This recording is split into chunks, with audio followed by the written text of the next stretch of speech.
Chapter 5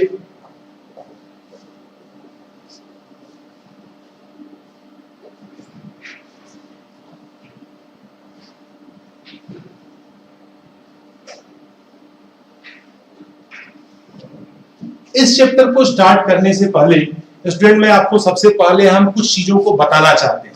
वो ये कि अरिथमेटिक प्रोग्रेशन में पहले हमारे सामने जो है डेली यूज में हमारे पास काउंटिंग नंबर होते हैं। तो काउंटिंग नंबर क्या होता है हम सभी जानते हैं। स्टार्ट करते हैं, हम लोग छोटे थे तब से पढ़ते आ रहे हैं 1 2 3 4 5 6 7। तो हम देख रहे हैं कि हर नंबर आगे बढ़ रहा है, यानी कि 1 1 के बाद हमारा नंबर आता है 2 2 के बाद नंबर आता है 3 4 5 6 7 एंड सो ऑन। तो हमने देखा कि ये काउंटिंग नंबर है। काउंटिंग नंबर के बाद जो है जब बच्चे आगे बढ़ते हैं, थोड़े से सिंसियर हो जाते हैं, तो उन्हें घरों में उनके बड़े बुजुर्ग भैया दीदी सब उन्हें जो है टेबल सिखाते हैं। टेबल में हम देखते हैं पहले 2 का टेबल, फिर 3 का टेबल। तो 2 के टेबल में देखते हैं 2 2 2 1 जा 2 2 2 जा 4 एंड सो ऑन। तो स्टूडेंट देखते हैं कि पहले काउंटिंग की बात करते हैं, काउंटिंग नंबर कैसे बढ़ते हैं। तो जैसे मान लीजिए हमारे पास 1 का मतलब होता है कोई चीज हमारे पास सिंगल टाइम है। अगर 2 दिया गया है इसका मतलब है कि कोई चीज हमारे पास 2 टाइम है। अगर 3 दिया है तो वो नंबर हमारे पास 3 बार है। तो हम देख रहे हैं कि 1 और 2 के बीच में डिफरेंस कितना है। तो 1 और 2 के बीच में डिफरेंस जो है 1 काउंटिंग का है। 2 और 3 के बीच का डिफरेंस भी क्या है 1 काउंटिंग का है। 3 और 4 के बीच का डिफरेंस भी क्या है 1 काउंटिंग का है। तो इस तरह से हम देख रहे हैं कि जितने भी काउंटिंग नंबर है उन सभी के बीच में जो डिफरेंस है, यानी कि प्रोग्रेशन का मतलब होता है आगे बढ़ना। यानी कोई भी नंबर हम एक सेलेक्ट करते हैं, मान लीजिए हमने 51 सेलेक्ट किया, तो 51 से आगे की काउंटिंग हमें पूरी करनी है। तो 51 में 1 ऐड करेंगे तो हमारे पास 52, 52 में 1 ऐड करेंगे 53। कोई भी नंबर 100 लेते हैं तो 100 में 1 ऐड करेंगे तो 101, 101 में 1 ऐड करेंगे तो 102। तो स्टूडेंट्स ये हमारा जो है अरिथमेटिक्स में, अंकगणित में हमने देखा है कि प्रोग्रेशन, इस प्रोग्रेस को आगे बढ़ाना। तो बात करते हैं स्टूडेंट, हमारे पास कोई भी नंबर होता है, नंबर जैसे हमने लिया ए हमारे पास है।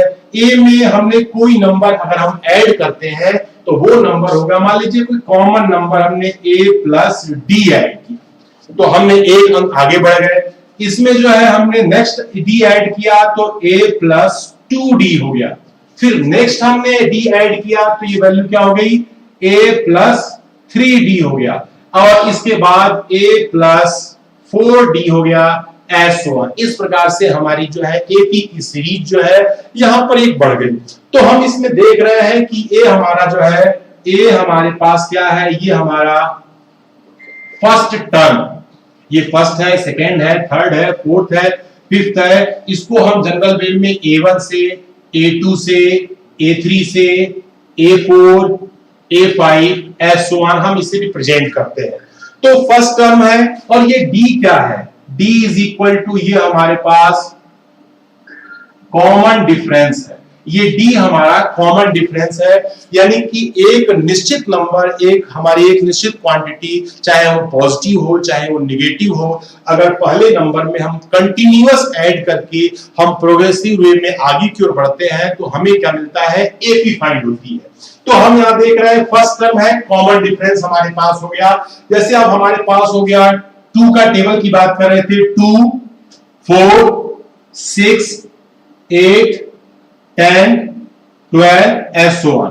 तो हमने देखा कि इसमें हमने देख रहे हैं कि 4 माइनस 2 कर रहे हैं तो 2 आ रहा है, 6 माइनस का 4 कर रहे हैं तो भी 2 आ रहा है, और 8 माइनस का 6 कर रहे हैं तो भी 2 आ रहा है, 10 माइनस 8 कर रहे हैं तो भी 2 आ रहा है, और 12 माइनस का 10 कर रहे हैं तो भी 2 आ रहा है। तो इसमें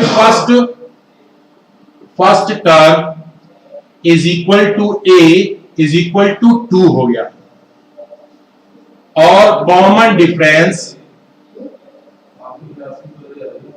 इज इक्वल टू, हमारे पास यहां भी क्या हो गया 2 हो गया। तो हमें जो है इस बात का ध्यान रखना है कि अगर हम कहीं भी किसी भी सीक्वेंस और सीरीज को हमें चेक करना है कि ये सीक्वेंस और सीरीज हमारी अरिथमेटिक प्रोग्रेशन में है अथवा नहीं है, तो हम क्या करते हैं कि हम बाद वाले टर्म में से फर्स्ट वाले टर्म को हम माइनस करते हैं। दो कंसेक्यूटिव टर्म होंगे, दोनों कंसेक्यूटिव टर्म में बाद वाले टर्म में से पहले वाले टर्म को हम माइनस कर लेते हैं, तो हमें जो है कॉमन डिफरेंस फाइंड हो जाता है। तो कॉमन डिफरेंस यानी कि ये हम बात करें इसमें तो D1 हो गया, D2 हो गया, D3 हो गया, D4 हो गया, D5 हो गया, तो सभी D की वैल्यू हमारी जो है इक्वल है। सो ये कॉमन डिफरेंस हमारा क्या कहलाता है, D। तो एबव R इन AP, इसके शॉर्ट में अरिथमेटिक का फर्स्ट लेटर A, प्रोग्रेशन का फर्स्ट लेटर P, हम शॉर्ट में इसे AP पढ़ते हैं और AP बोलते हैं। तो ये जो 2 का टेबल है, ये 2 का टेबल हमारा AP में हो गया। इसी प्रकार से 3 का टेबल है, जिसमें A की वैल्यू 3 होगी, कॉमन डिफरेंस हमारे पास 3 होगा, क्योंकि 3 के अंतर पर वो टेबल हमारा प्रोग्रेस में आगे बढ़ता है। अगला स्टूडेंट्स हम इसमें बात करते हैं कि अब हमारे पास अरिथमेटिक प्रोग्रेशन को एक बार फिर से हम डिफाइन कर देते हैं कि an arithmetic progression is a list of numbers in which each term is obtained by adding a fixed number. ये जो कॉमन डिफरेंस है, यही कॉमन डिफरेंस हमारा क्या कहलाता है, फिक्स नंबर कहलाता है, to the preceding the except the first term.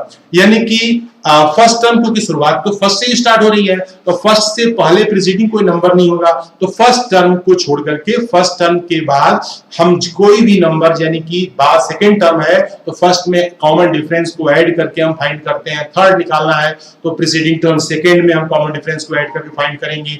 इस तरह से हमें नाइन्थ फाइंड करना है तो एट्थ में हम कॉमन डिफरेंस को ऐड करके नाइन्थ टर्म को फाइंड करते हैं। तो ये हमारे सारे के सारे जो है एपी के एक एग्जाम्पल के तौर पे हमने यहाँ पर लिखा है।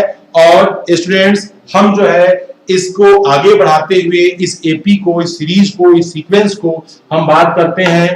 तो यहाँ पर आप थोड़ा ध्यान देंगे कि अब जो है हमने यहाँ पर आपको एपी को इंट्रोड्यूस कर दिया। स्टूडेंट्स कुछ टेक्निकल प्रॉब्लम की वजह से आप तक हमारी साउंड नहीं पहुंच पा रही थी और जिसकी वजह से आपको थोड़ी इनकन्वीनियंट फील हुआ। स्टूडेंट्स उसके लिए सॉरी, क्योंकि हम लोग बार बार प्रयास करते रहते हैं कि आपकी क्लास कभी डिले ना हो। आज थोड़ी डिले हुई तो थोड़ा एक्स्ट्रा जो है इस क्लास को हमने आगे बढ़ाया है। Student thank you, have a nice day, आपका दिन मंगल।